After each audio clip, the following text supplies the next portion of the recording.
सबसे पहले तो इंशाल्लाह हमारा मुल्क डिफॉल्ट नहीं करेगा, लेकिन अगर हमारा मुल्क डिफॉल्ट करता है या कोई भी मुल्क अगर डिफॉल्ट करता है तो कुछ ऐसे बिजनेसेस हैं जिनके ऊपर कभी भी रिसेशन नहीं आता, वो कभी भी डाउनफॉल नहीं होते। कुछ उनके 19-20 का फर्क पड़ सकता है, लेकिन वो बिजनेसेस जो हैं, ये बिजनेसेस हमेशा प्रॉफिटेबल रहते हैं। सबसे पहला बिजनेस तो है वो एग्रीकल्चर। एग्रीकल्चर को तो मैं हमेशा कहता हूं कि हमारे मुल्क की बैकबोन है।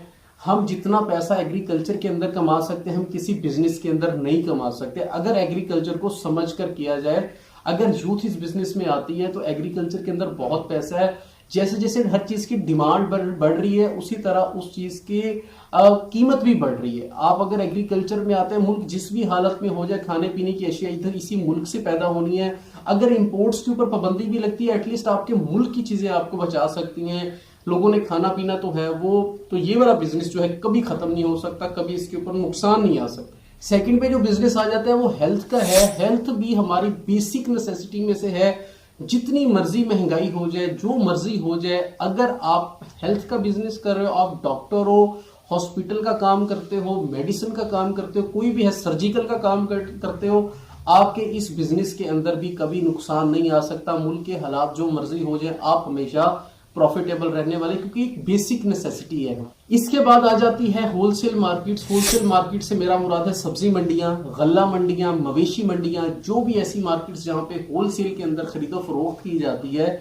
ये वो काम है जिसके अंदर अगर आप इन्वेस्ट करते हो, आपको सिर्फ अपने कट से मतलब है। आपने अपना कट रखना है, कमीशन रखना है और चीज को आगे फरोख्त कर देता है, जिसको आड़ती भी बोला जाता है। ये कारोबार भी ऐसा है, मुल्क के जैसे भी जो भी हालात हो जाए, आपने अपना एक सिक्योर ₹1-2 के ऊपर काम कर आप अपना कट लेकर साइड पे हो जाते हो और आपको कोई मतलब नहीं है किसी चीज से। आपका बिजनेस जो है, अगर आप इस चीज में इन्वेस्ट कर रहे हो, उसके ऊपर मेहनत कर रहे हो, तो आपका बिजनेस हमेशा चलता रहेगा, आपको नुकसान नहीं आने वाला है। इसके बाद मैं बात करने वाला हूँ होटल्स की। होटल से मेरा मुराद है जो खाने पीने वाले होटल्स होते हैं। रेस्टोरेंट्स की मैं बात नहीं कर रहा, मैं होटल्स की बात कर रहा हूँ। खाने पीने वाली जो चीजें हैं, देखिए महंगाई हो जाएगी, हम खाए पिए बगैर तो नहीं रह सकते। चाहे दाल है, सब्जी है, मुर्गी है, जो भी है, आपने खाना पीना है, खा पी कर ही गुजारा होना है।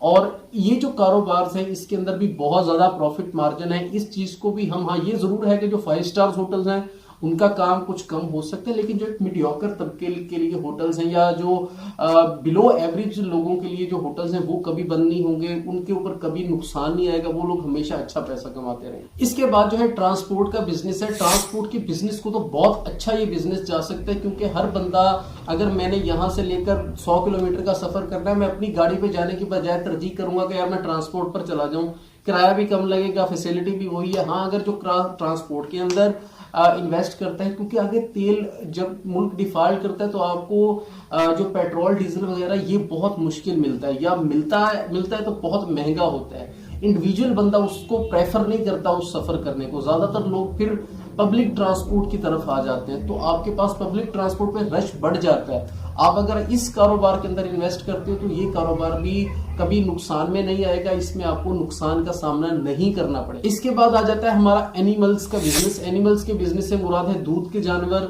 गोश्त के जानवर, और जो खरीदो फरोख्त के लिए जानवर जितने भी इस्तेमाल किए जाते हैं, उसका सबका कारोबार आ जाता है। जब आपके मुल्क के हर किसान के लिए ये एक कमेटी होती है, जब किसान के ऊपर कोई बुरा वक्त आता है तो वो अपने जानवर बेचकर उसमें से इनकम ले लेता है और अपनी जरूरत को पूरी करता है। जब आपके पास खाने पीने के लिए और कोई मौके नहीं होते, आपके पास ये एक मौका होता है कि आप अपने जानवर की जो खरीदो फरोख्त से अपनी जरूरियात को पूरी कर सकते हो।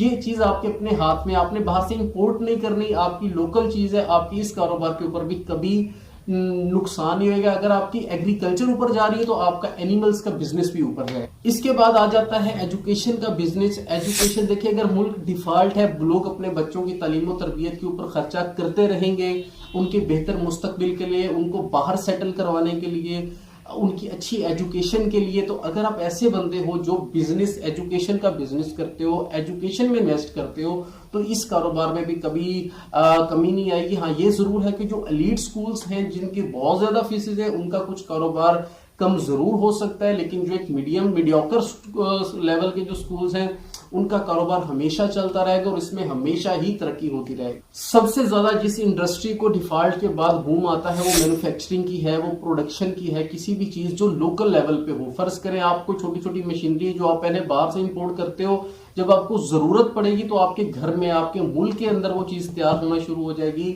अगर आप ऐसे बंदे हो जो मैन्युफैक्चरिंग का बिजनेस करते हो या करना चाहते हो तो आप इसमें जरूर इन्वेस्ट करो, क्योंकि जब मुल्क डिफॉल्ट के दहाने पर होता है, इंपोर्ट्स बंद हो जाती हैं, तो आपको फिर लोकल प्रोडक्शन के ऊपर छोटी छोटी फैक्ट्रियां लगानी पड़ती हैं अपनी जरूरियात को पूरी करने के लिए, एक्सपोर्ट करने के लिए, मुल्क को बेहतर करने के लिए। तो मैन्युफैक्चरिंग के बिजनेस के अंदर कभी भी नुकसान नहीं आ सकता। सबसे आखिर में जो काम है वो है एक्सपोर्ट्स का। एक्सपोर्ट्स का बिजनेस तो हमेशा से टॉप पर है। आप जब मुल्क डिफॉल्ट होगा, आपको ज्यादा जरूरत होगी डॉलर्स की, आप अगर कोई एक्सपोर्ट कर सकते हो तो एक्सपोर्ट में आपका जो है कोई मुकाबला नहीं है, आपके इस कारोबार में कोई कमी नहीं आएगी। हाँ, ये जरूर है कि बाहर के ममालिक आपके साथ लेन देन में प्रॉब्लम्स करते हैं, लेकिन अगर आप सिक्योर वे से करते हो, अच्छी चीज देते हो, मुनासिब रेट पर देते हो, तो आपका एक्सपोर्ट का कारोबार जो है वो भी इंशाल्लाह हमेशा कामयाब रहेगा। आप इन 10 बिजनेसेस के ऊपर अगर आप इन्वेस्ट करते हो, ये हमेशा तरक्की करने वाले बिजनेस हैं।